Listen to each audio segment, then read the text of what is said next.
Hey guys, how's it going today? I hope you guys are all having a great day. Are you at a point in your photography where you find that you might just need a bit more out of your camera, a bit more out of your lens, and you're not really too sure which one you need to upgrade, whether it be the camera body or the lens? This is the spot to be. But first, I just want to make one thing clear. Buying a new camera body or buying a new lens will not get you more clients, will not get you more followers, will not get you more likes that we all seem to just stupidly crave, and it will not make you a better photographer. This right here, these are our tools. This is not what makes the photographer. What makes the photographer is your creativity and your relationship with your clients. Okay, now that that's out of the way, why would you upgrade your camera body? Your camera body is what's responsible for the resolution of your images. Do you need a larger file size so that you can crop in more? Or because you want to blow up your pictures and get a massive print? Maybe you want smaller file sizes because you only post online and Instagram compression is a real thing. But seriously, you probably don't need all that space and you probably don't want all those hard drives. Because some cameras and the photos that they take up a lot of space. Trust me, I'm fully aware of that. Autofocus is something that's controlled by the camera body. Do you need eye tracking? Mirrorless cameras like this Sony a7 III have that eye tracking, and it makes autofocus working with people and just the ease that it has autofocus, it's just so much easier to work with. Do you need something that has better frames per second? Maybe you're in a position where you're photographing sports, or you just don't want to miss an opportunity at a wedding or something like that, and you need that continuous shooting power that the upgraded, more professional cameras have. When it comes to the ergonomics of cameras, are you someone who wants a smaller, more compact camera that's great for traveling and you don't have to worry about carrying something that's so heavy? Personally, I like a bigger camera. When I'm holding my camera, I just love the grip that this bigger camera offers, the full frame cameras, and I just feel like I have better grip. I just enjoy it better. I don't know what else to say. I just like the feel of this one better than smaller cameras. Really tough to say apparently. The camera system and the camera body that you select also determines your lens selection. You want to make sure that it has all the lenses that you need and that those lenses fit in your budget, because lenses can be very expensive. And when you pick a camera body and you invest in it and you are getting lenses, you're more than likely, it's gonna be your camera of the future because you've invested so much money into it. You don't wanna be bouncing around and changing camera brands all that time because all the lenses are different and they all fit on different cameras. Your camera body is also in control of how clean your image looks. Hear me out. Your camera body is what is in control of the ISO performance and your low light capabilities. Are you someone who does a lot of night photography, or maybe you're photographing concerts, or you're in low light arenas doing sport photography, or maybe you're doing event photography at a club? You're gonna have to crank that ISO. On my Canon camera, I can't go past ISO 800 or else the photo is just completely unusable. And on my Sony camera, when I'm doing real estate, I have my ISO set to 800 at my minimum. That just goes to show you the big difference here. I haven't really experienced an ISO issue with my a7 III. It just seems to be great.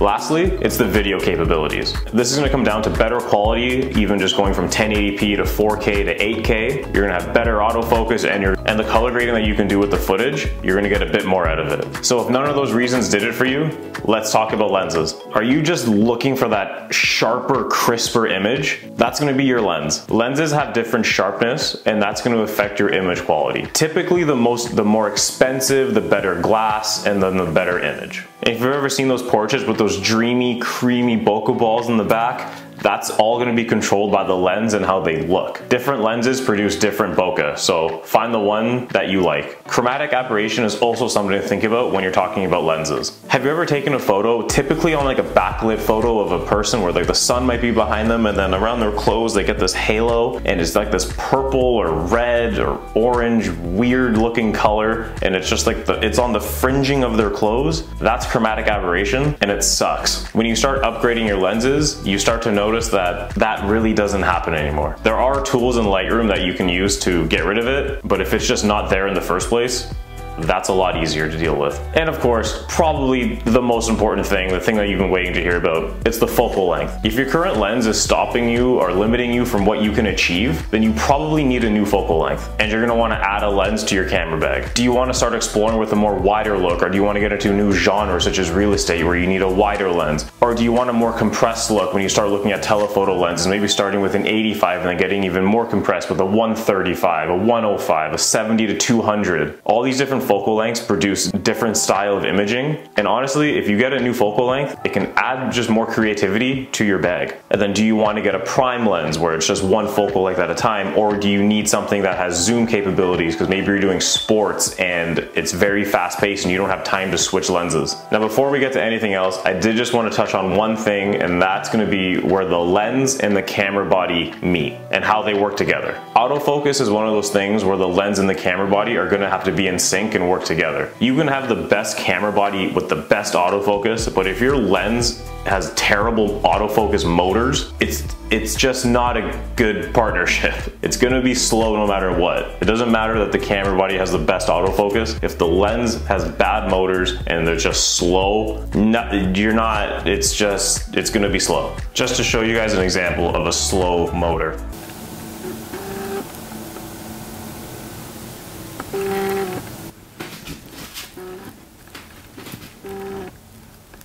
The difference is really crazy, and that loud noise can be super annoying. Your lens also has to keep up with your subject. And when it comes to low light capabilities, your lens does have a play in it. If you are finding yourself in low light situations, maybe a faster aperture like f1.4 is gonna be better for you, because comparing an f1.4 to an f2.8, you get that little bit more opening in your lens, and it's gonna allow that much more light in. That can make a huge difference for you. With all that being said, and I can't really make this decision for you, but I'm just gonna give you my perspective with myself. Getting into real estate photography and opening up my business, I knew I needed something faster and better than my Canon SL2. I still love this camera, but for what I need, it wasn't gonna cut it for me anymore. I needed something with better focus capabilities. I needed 4K video. I needed dual SD card slots so that I have a backup of everything at all times. I wanted a better and different choices of lenses. I wanted to upgrade to a full frame camera, and I needed a camera's interface that just was faster. When I go back and forth between my Sony camera and my entry-level Canon SL2, the difference is massive.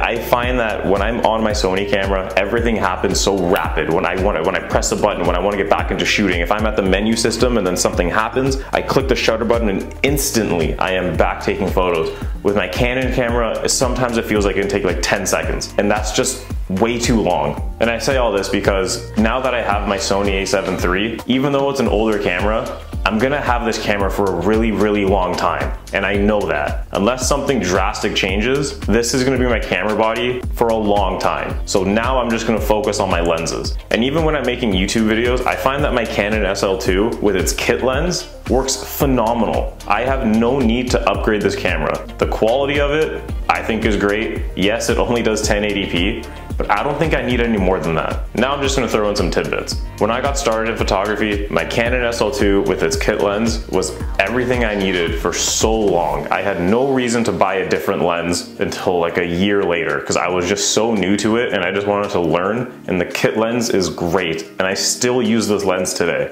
clearly. One thing with photography that I've kind of noticed even with myself is that when you shoot at the same focal length all the time, sometimes you just get bored with it and you just need to freshen up. And that's when I bought this little nifty 50 for my Canon. I bought this for $100 off, and I bought it used. I put it on my camera and I loved it. The fact that it was a prime lens was something that was totally different. The kit lens is a zoom lens, but just being on a prime lens, it just makes you think differently and makes you move as the photographer, because instead of just zooming in, now you have to move to find the right composition. And yeah, just going back to that little previous point there, just adding a different lens to your camera bag, sometimes that's the refresh that you need, and it can just bring you right back into the photography that you might have got bored with. So that about wraps up today's video, and if you guys did find this video helpful, I would love it if you guys let me know below what your opinions are on this hugely debated topic in photography. But yeah, I just wanted to hear your guys' opinion on it, and if you did enjoy the video, you can hit that like button and then you hit that subscribe button. We have a goal this year to hit 200 subscribers and grow this community and let you guys and help build you guys up with the photography world, and I want you guys to love photography just as much as I do. So like, subscribe, have a great day, and I'll see you in the next one.